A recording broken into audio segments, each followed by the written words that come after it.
So our text today is Matthew 5, 7 through 12. We ended last week, I think, on the hunger and thirst for righteousness' sake. Let me pull it up. Did we end with that? Yeah. Oh, that's right, because I heard Virginia and Caitlin talking about the fasting day. Hopefully y'all kept up with that. We did actually. Yeah, it was Praise Yah. Thanks for provoking us. Praise Yah, praise Yah. So let's see. So we should be able to get 7 through 12 today. Opening thoughts as I sat down this past week to go back over this. It seems like it's a trend today in the world. Everybody's looking for a way to be different.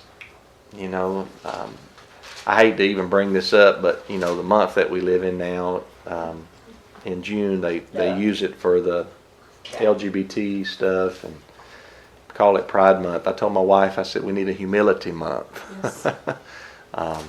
The Bible speaks against pride, but everybody's looking for a way to be different. But Matthew 5, 1 through 12 is a good way to be different. If you want to be different, Matthew 5, 7 through 12, or 1 through 12. Blessedness and genuine happiness is found here. If you set your mind to practice these verses each day, your life will be so much more blessed and happy. And so Matthew 5 verse 7 is our first verse today. It says, "Blessed are the merciful, because they will be shown mercy." When you hear the word mercy, what do you think of? You got any idea there, Sister Phyllis? Forgiveness. Forgiveness, that's good. Anybody else? Mercy? What do you think of? Grace that's shown to you after you have broken a commandment or that's messed good. Up so bad or hurt someone. Very good, Sister Roseanne. Grace, forgiveness. I like that. Turn to Matthew 9, same book. There is a next use of this same word. It's the Greek word elios, and it's in Matthew 9:27. I just want to look at a couple of uses. I have the KJV here on my screen. So Matthew 9:27, it says, "And when Yeshua departed thence, 2 blind men followed him, crying and saying, 'Thou Son of David, have mercy on us.'" That's the same Greek word, and you can kind of take that Greek word and just go through the Gospels in the Newer Testament. But notice here we have blind men. They can't see physically. And so when they say, "Have mercy on us," I think what they're doing is asking him to heal them, especially if you continue to read. So it's something that they need pity or compassion for. If you replace the word mercy with the English words pity or compassion in most of these cases of elios, you'll see that it lines up quite well. But turn from there, we'll stay in the Gospel of Matthew to Matthew 18. So in Matthew 18, beginning at verse 21 to the end of the chapter, we have what's called often the parable of the unforgiving servants, where one guy, he gets forgiveness for something real big, and then somebody does something to him that's smaller, but he doesn't want to give that same forgiveness out for a smaller mishap or transgression. But look at verse 33. Yeshua says, "Shouldn't you also have had mercy on your fellow servant, even as I had mercy on you?" This is Yeshua talking in parable form. But this is the same word too. And this goes along with what Sister Phyllis and Sister Roseanne mentioned. This parable is about forgiveness. So when he says, "Shouldn't you have had mercy on your servant, even as I, the bigger boss, had mercy on you?" So it's talking about a debt being forgiven. So mercy has to do with pity, compassion, forgiveness, helping somebody unable to help themselves, seeing someone in a bad situation and caring for them. That's showing mercy. All of that fits. So whether it is forgiveness or helping somebody poor, like the blind person, poor financially, taking care of a sick person, a person that is feeble, elderly, or a child that can't take care of themselves, that is showing mercy or pity or compassion on someone. Seeing somebody in need and helping wherever you can. Sometimes we are stern and we do not want to be merciful. But what about when we are the one who needs mercy? Mercy is something that we enjoy when we're the one who needs it. But oftentimes when somebody else needs it, we're not as liberal in giving it out. In raising 5 children, I had to give a lot of spankings. I didn't like to give them, honestly. But I believe that the book of Proverbs instructed me to do such. I remember when my children would do something wrong when they were little, let's say 5 to 10 years old, that's when probably most of the spankings were doled out. And I'd send them to their room so that I could cool off, because a good parent, you should never try to do any kind of discipline while you're angry. You want to cool off and think level-headed. And I remember I would sit in the bedroom and I would tell Tisha, I'd say, honey, I don't want to spank Benjamin or Elijah. They got the brunt of it, my oldest sons. My girls had it good. Mama spanked them, but Mama's spankings wasn't as bad as mine. I would tell her, I said, I don't want to do it. And she said, Matthew, we have to give them some kind of punishment, or else they won't learn, they won't understand. And so I got to a point to where I would do it, but I would take my Bible with me up there, and I would kind of do a little Bible study with them before, and it would soften my heart to where I would still give out the spanking, but I wouldn't do it in a way that was, stern or upset. I would tell him, I said, Dad's going to have to give you a loving spanking. Sometimes, though, I wouldn't. And I would tell him, I'd say, today I'm going to have mercy on you, pity or compassion on you. And the reason I'm going to is because Dad, as an adult, has messed up many times, and Yahweh has had mercy on me. We want mercy when we need it, but we're not as liberal in wanting to give it out to other people. But this text here in Matthew 5:7 tells us we need to give it out freely to others. Always err on the side of mercy rather than judgment. Judgment is a reality. Judgment is something that is needed. Discipline is needed. But if you're going to err on one side or the other, or you're not sure exactly how to handle a situation, always handle situations by being more merciful than more judging. Brother Ron, who I used to love seeing, he used to open up every week, every month before Brother Jerry would preach. He liked to open up before Jerry. He said they made a good duo. And Brother Ron shared with us that song he wrote, and we sang it like an anthem for a long time. And I still sing it sometimes, but love, love, love from above. Don't let me judge but love. And then we would sing forgive and be kind. The idea there is not, in that song, it's not that there's never a time for us to pass righteous judgment. But it's that our lifestyle should be one that is merciful rather than judgmental. I've been at a point in my life where everywhere I go and everybody that I saw, I looked for the bad in them. It's when I was younger and I had more zeal than I did knowledge, more judgment than I did mercy. And I would look for the bad in somebody. I'd try to find a transgression in somebody. And then, I grew up and had my own bumps and bruises in life, and realized that people respond better and make better strides towards righteousness when you show them mercy and compassion. Most people, not everybody, but most people know when they're doing something really bad. They already know. And you can soften the heart of the greatest ruler in the world with a soft word and a merciful tone.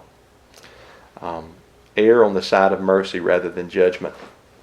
I would rather be too merciful than too judgmental.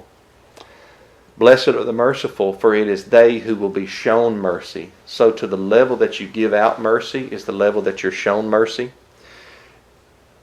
Anybody else grow up in a church like me to where they would quote a text?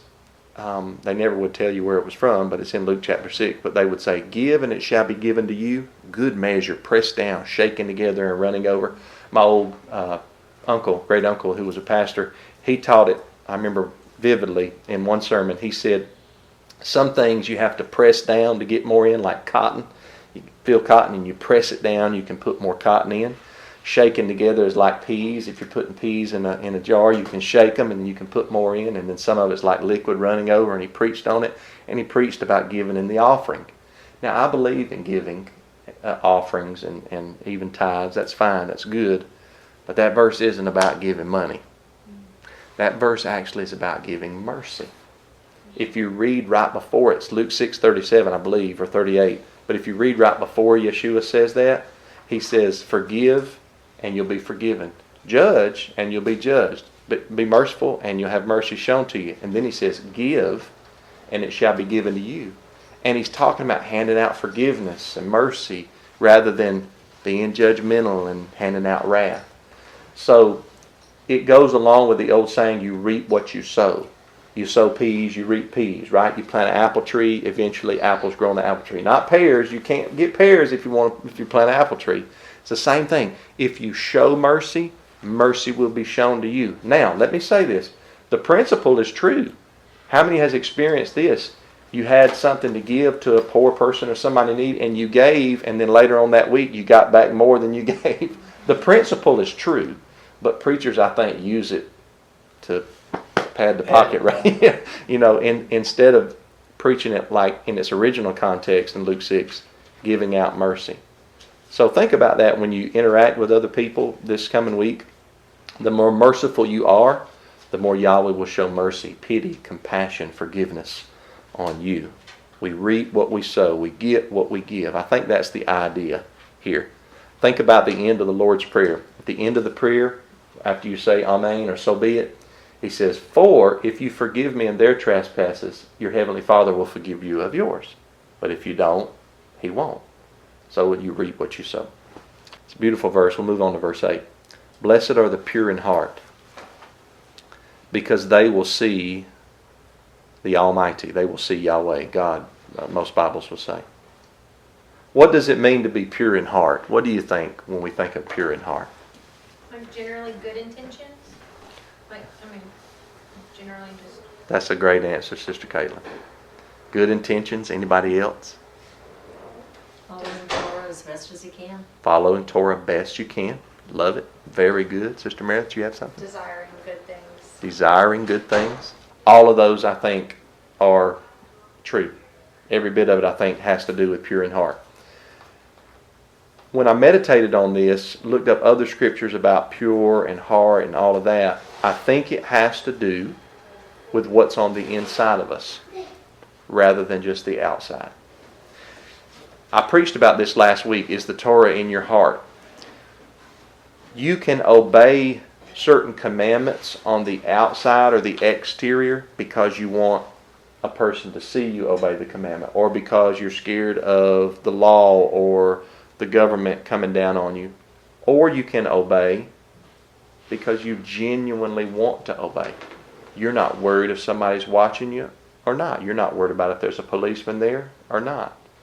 Your motives, your intentions, and your thoughts are pure, not just the external. The external's fine. You're supposed to obey the commandments externally.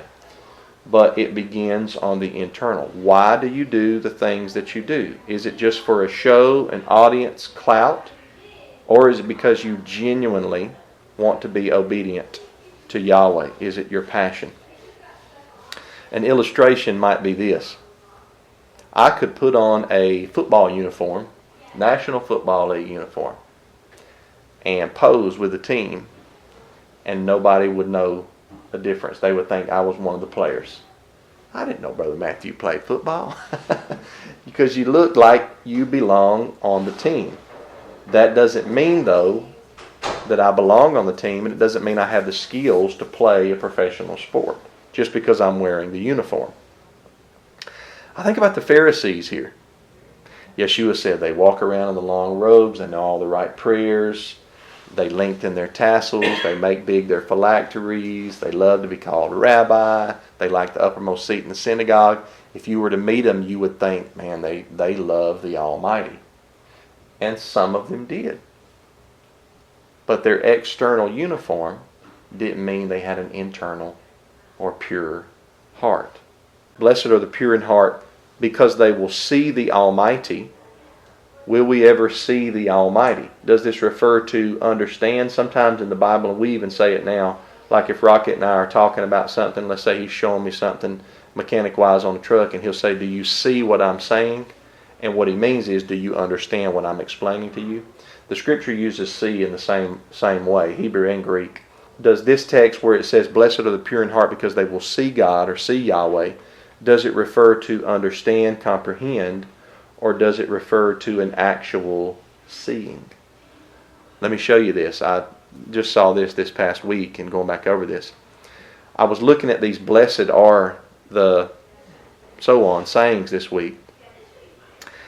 And although I recognize in the here and now we can be blessed and happy, it appears to me that all of these results, blessed are this, for they will have this happen to them, all of these results I think are ultimately talking about what happens later on in the kingdom of heaven, our reward being great. Notice in verse 3 where the end result is the kingdom of heaven is theirs. And then remember in verse 5, blessed are the meek, for they shall inherit the earth. That's a future inheritance. Obviously right now we may have a little plot of land, but we haven't inherited the earth, the land given to Father Abraham, which is the blessing of the kingdom. Verse 10, notice again the end result, kingdom of heaven. Verse 12, the end result, your reward is great. Where? In heaven. So I think comforted in verse 4, filled in verse 6, being called sons or children in verse 9, and seeing Yahweh in verse 8, I think they're probably connected with these other future promises. Once again, I'm not saying we can't obtain these promises to a certain extent now, but I think the focus is probably Yeshua saying, live like this now. You will not be prestigious in the world's eyes. You'll be persecuted, verses 10 through 12, but you'll receive these great rewards later. I think that's the focus of what Yeshua is saying. Now, seeing Yahweh, blessed are the pure in heart, for they shall see Yahweh, I think we can take it both comprehend, understand, and I think we can take it literally. I won't turn to this, but you can make a note that in 1 John chapter 3, verses 1 through 3, there's a promise for those who are saints or children or servants of Yahweh now, that they will one day see Yahweh, the Father. Now, we can't see Him now in this body. Remember what He told Moses in Exodus 33, I believe it was? He says, you can't see my face, for no man can see me and live. But He said, I'll put you in the cleft of the rock, and I'll put my hand over you and pass by, and you'll see my back, but my face cannot be seen.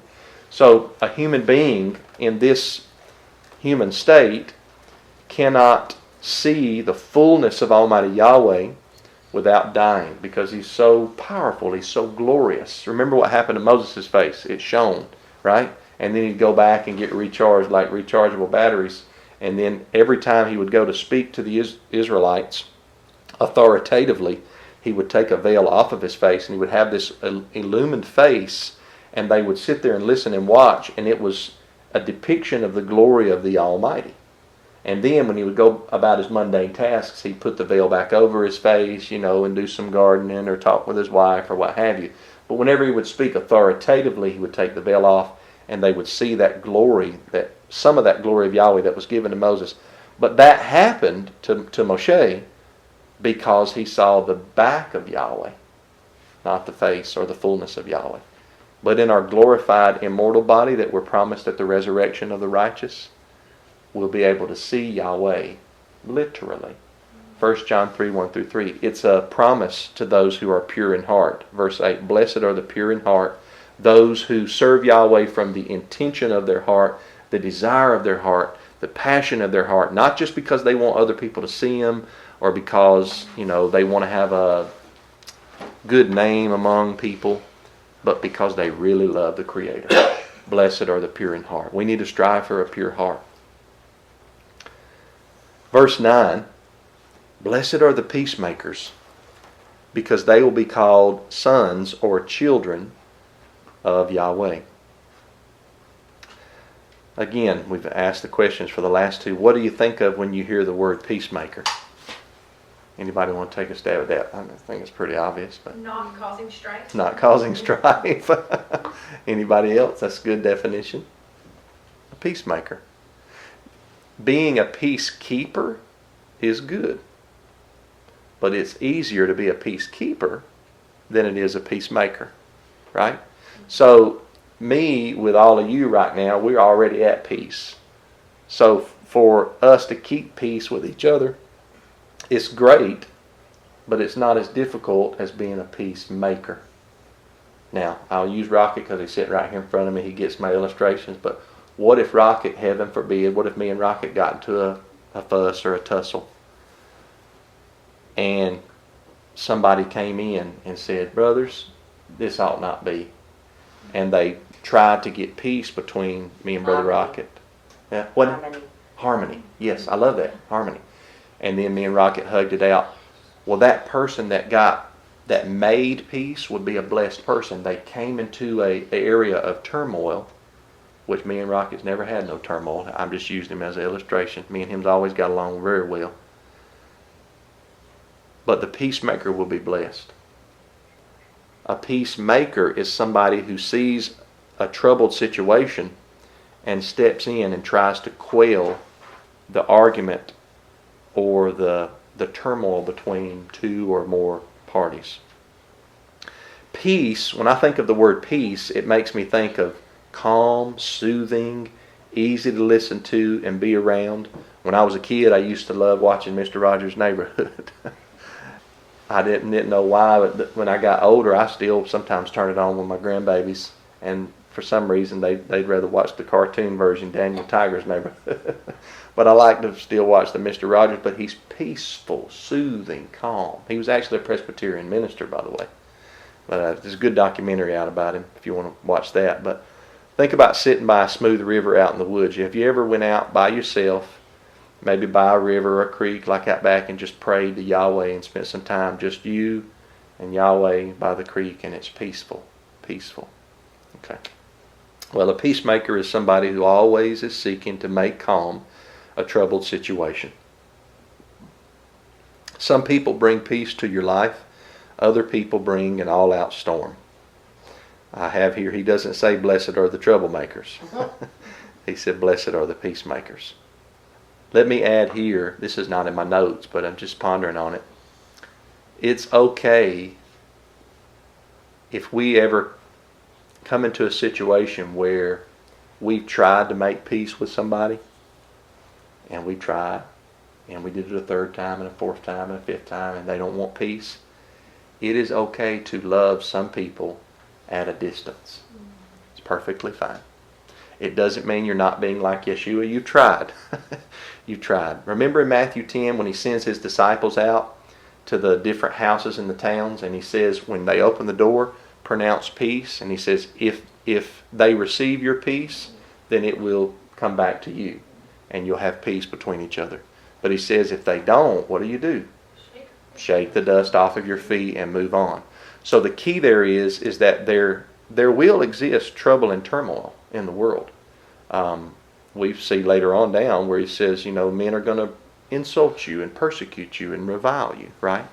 But I don't want to get ahead of myself, but the reason they're insulting you and persecuting you and reviling you is not because you're a troublemaker or a jerk. It's because of your relationship with the Messiah. Because you stand in unity with Yeshua and righteousness. And so therefore, sometimes you're just not going to get along with other people.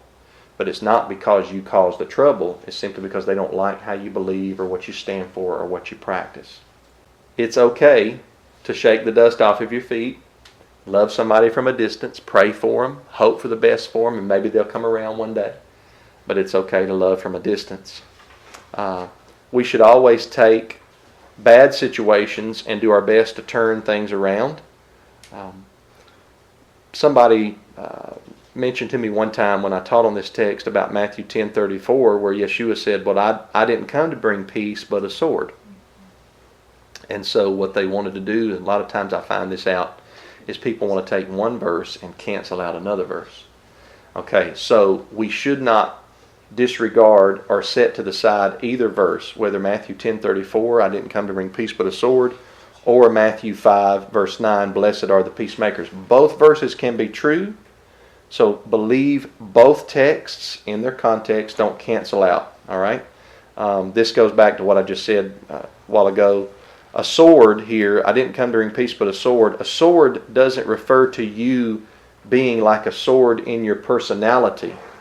I've talked to other Torah teachers and other people in our community, and they think that they're supposed to be like a sword in their personality.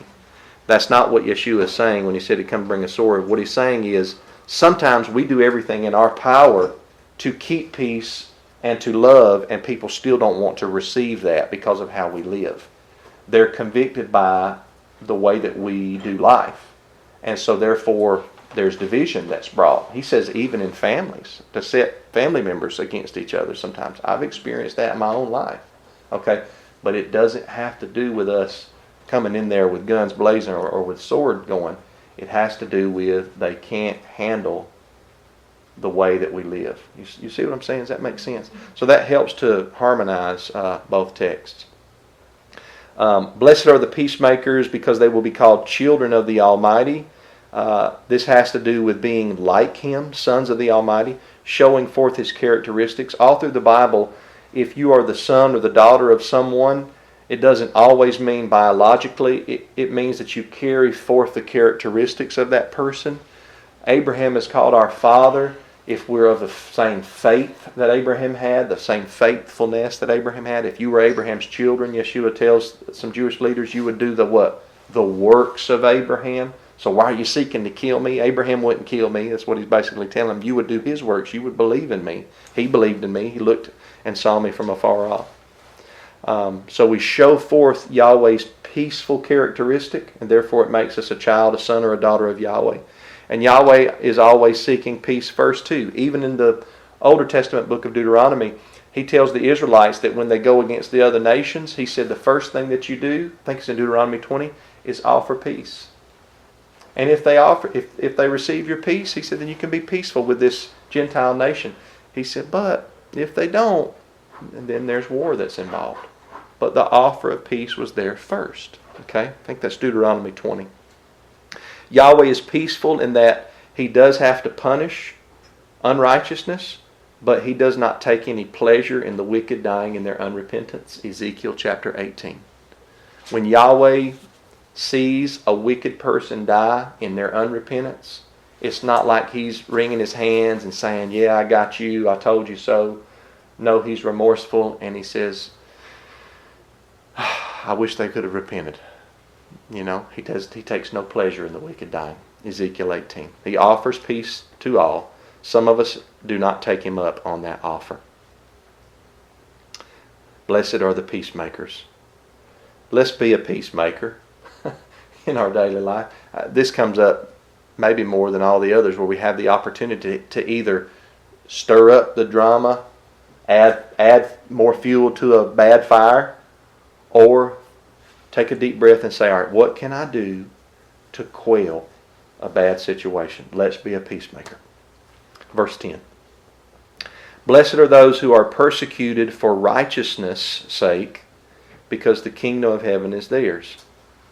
Has anybody in here ever experienced persecution? I have. I've actually experienced the persecution that's talked about here. Now, I have never been hit, slapped, spit on, and imprisoned. I've never been. And we're going to see, as TJ's teaching through the book of Acts, we're going to see these things happen to the apostles of Yeshua, just like they happened to Yeshua. Remember, Yeshua was spit on, his beard plucked out, slapped, mocked, nailed to a cross, crown of thorns in his head, and He had done nothing wrong. They just didn't like Him. They said He stirred up trouble, but all He did was teach Yahweh's word. But see, you'll stir up trouble unintentionally. You're not even trying to stir up trouble when you just stick with the word of Yahweh. I remember, man, I don't want to get off on a tangent, but I remember bringing up certain things in modern day nominal Christian churches, and before you know it, I was Matthew the troublemaker. But I wasn't trying to stir up trouble. At that point, I was just asking questions. But some of the people in the hierarchy didn't like the questions I was asking. And I was verbally persecuted. I've been called a warlock before because I go by the moon for the calendar. One time my whole family, they thought we were Wiccans because we went by the moon for the calendar. I wouldn't let my boys play. I remember it was a Sabbath day, and one of my boys played pitcher and the other one played first base. And I said, I wasn't comfortable with letting them play sports on the Sabbath. Yahweh came first. And the coach said, you can't, we had a big tournament game. You can't bring them here. I said, I'm sorry. I said, it's our Sabbath day. He said, yeah. He said, I've heard about y'all. He said, y'all follow the moon, don't you? And next thing I know, everybody thinks that we're Wiccans at the ballpark. This right here in Matthew 5, 10 through 12 is talking about verbal persecution. We're going to see later on, though, that in Acts 4 and Acts 5, through Brother TJ's sermons, that persecution sometimes means thrown into prison for the gospel's sake, preaching the gospel. Persecution sometimes means being whipped. The apostles were whipped for preaching about Yeshua in Acts chapter 5. Whipped. You know what their response was after they were whipped? They didn't go down and file, because their human rights had been violated or civil rights or anything like that. They left rejoicing. They said, thank you, Yahweh. We got to suffer for your Messiah. We got to receive infliction and pain on our bodies for the sake of your Son. Thank you, Yahweh. Paul and Silas later in Acts 16, they're imprisoned. Their wrists and their feet are in stocks, and they're not in there complaining or thinking about how they're going to, sue the judge or sue the guy that owns the prison. They're praising Yahweh, singing hymns, and rejoicing. Because the reason they're there is because the sake of the gospel. Now, we've never been, I don't think anybody in here, nobody raised their hand, we've never been hit, slapped, spit on, imprisoned, or flogged for our beliefs. That could come to pass one day. It could. That hasn't been anything that we've been suffered with yet. We probably have experienced verbal persecution. I know I have several times. My wife and I, my children, over the years, made fun of, mocked, rumors spread about us that weren't true. You know what my first response usually was? I'd get a little upset. And then I would go back to these cases where the apostles and Yeshua received so much greater persecution, and they wouldn't get upset, but they would count it all joy. And so I'd tell myself, Matthew, you need to count it all joy. You don't need to get upset about it. When we're persecuted, we should respond with joy. Blessed are you when you're persecuted for righteousness' sake, for such is the kingdom of heaven. And you think, man, I get to look forward to the kingdom of heaven. Somebody mocked me again. I get to look forward to the kingdom. Somebody persecuted me again. Somebody spread a rumor about me again. You stand your ground on Yahweh's instructions. You don't back down. Even when it means you may lose money, a job, friendship, you stand your ground. But you don't fight back. You just take it and you realize you're blessed for it. Remember here at the end, only persecution for righteousness is blessed. This does not apply to somebody suffering due to their sins or bad choices in life. I have had friends and family sometimes wonder why they're suffering. And the whole time I'm sitting back, because I've learned usually now I don't really say anything unless I'm asked. But I'm thinking, you're not suffering unduly. You're suffering justly because you made a bad choice. I told a person one time that asked for my advice, and I said, you don't get to make a wicked decision and then complain about the ramifications that came because of the decision that you made that was wrong. You don't get to complain about that. You have to take it. That's punishment. You deserve that punishment. This is talking about suffering for righteousness' sake. Now, I'll say this because normally people that listen to my teachings are people involved in the Torah community, Messianic Hebrew roots as a whole. This text does not condone being hateful or talking down to others, being a jerk, like some people in the Torah community have been known to be, and then hollering, well, I've been persecuted because somebody don't like me. He doesn't say, blessed are you for being a jerk and you get persecuted. Doesn't say that. He's talking about you've done everything that Yeshua tells you to do, but yet you're persecuted for righteousness' sake. So if we're harsh towards somebody, we can expect a harsh response. If we act bitter towards somebody, we can expect a bitter response. But what Yeshua is saying is, you're being peaceful, you're being righteous, you're following my example, and you still get a bitter or a harsh response. Then you're blessed. See, you're persecuted for righteousness' sake. Theirs is the kingdom of heaven. You got the kingdom of heaven to look forward to. Verses 11 through 12 is our last verses today. Blessed are you when they insult you. So here's the verbal persecutions. They insult you, persecute you, and falsely say every kind of evil against you. Notice, because of me. Because of me, he's saying. Be glad and rejoice, because your reward is great in heaven. I think Luke's gospel, which is kind of parallel, he says leap for joy when this happens. I've actually done that before. Something has happened before in our life and I started leaping. She said, what are you doing? I said, I'm leaping for joy. Because people are talking about us again. And she said, I sure wish they wouldn't talk about us. I said, well, it comes with the territory. It will be okay. He says, for that is how they persecuted the prophets who were before you.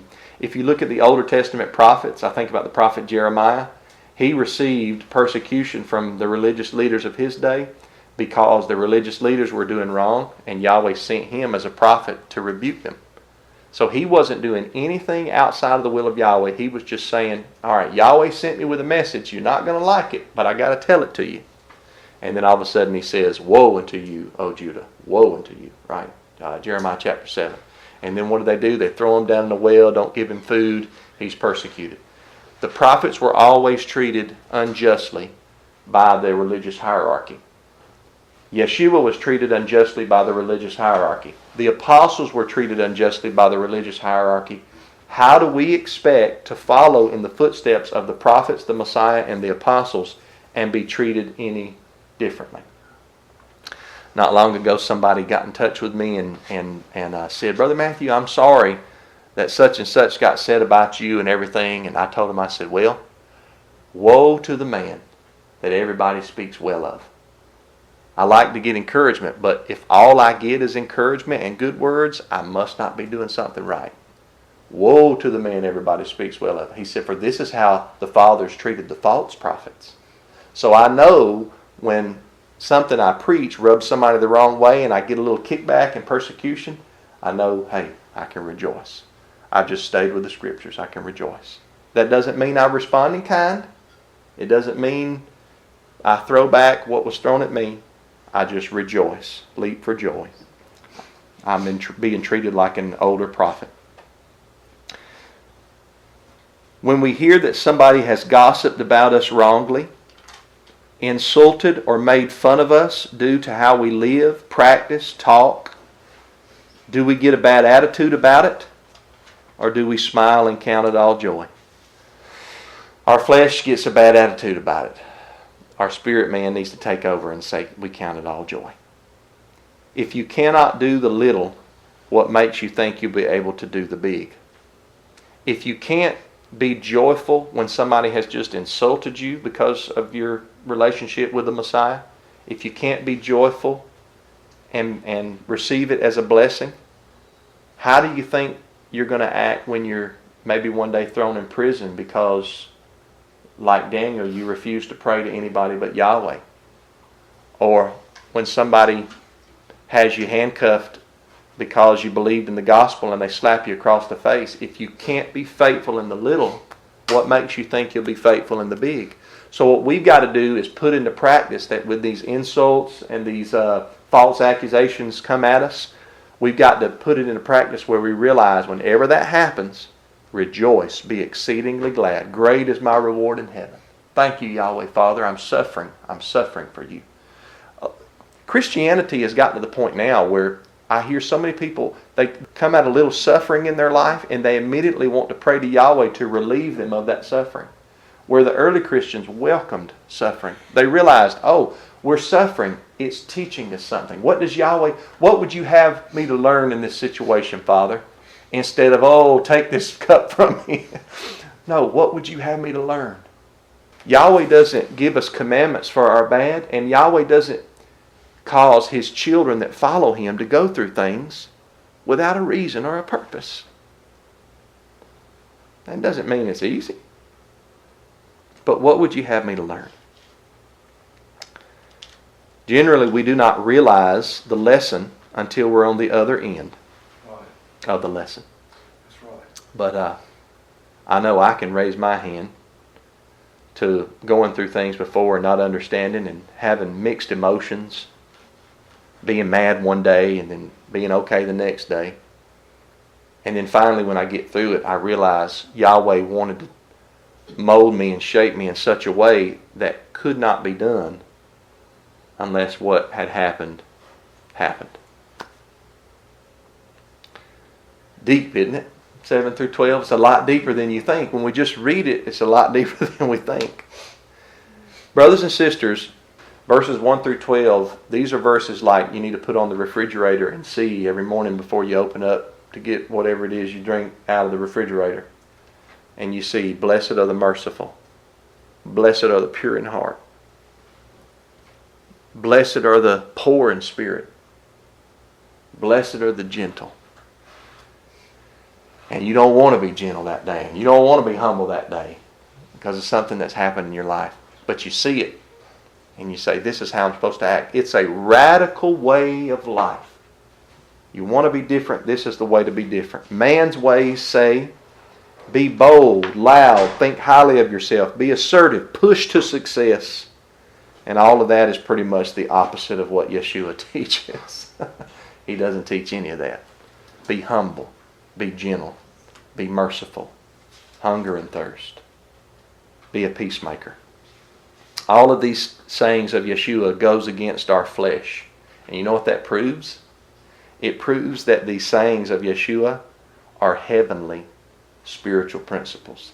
They do not originate on this earth. They originate from above. Every good and perfect gift is from above and comes down from the Father. You feel slighted in this life. You feel a need to push back. But I want to encourage you to just keep obeying these sayings of Yeshua. And just take it. Your reward will be great in the kingdom of heaven. Anybody got any questions or thoughts or comments before we close out today? I just caught a little bit on what you said. You was talking about when people maybe do us wrong or something, we get angry. And I think about where the scripture says, don't let evil overcome good, but overcome evil with good. Mm-hmm. And like you said, it's hard, but it's like standing in a line at grocery stores or anything. Those little bitty things is really, we face them every day. Mm-hmm. And we can learn to put a handle on them, or we can learn not to, so. That's right. And I'm thankful if I'm in a grocery store or something, and I see somebody struggling, the line's all backed up and very confused behind the counter, it's easy to think, well, you idiot, hurry up, but that's not the right attitude to have. Think if it was your daughter back there that was 16 or 18 years old working there, Mm-hmm.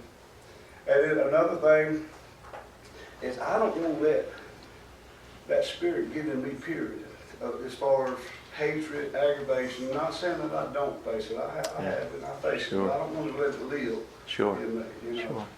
And I think the biggest thing, the damnable thing we can do is harbor bitterness and harbor unkindness and harbor just gripiness, or either we can teach ourselves to be gentle. Amen. And try to be a seasoned Christian, a seasoned Amen. Person. Yeah. And don't get me wrong, I work on it every day. And I heard a story one time that says, your love is only as strong as you love your worst enemy.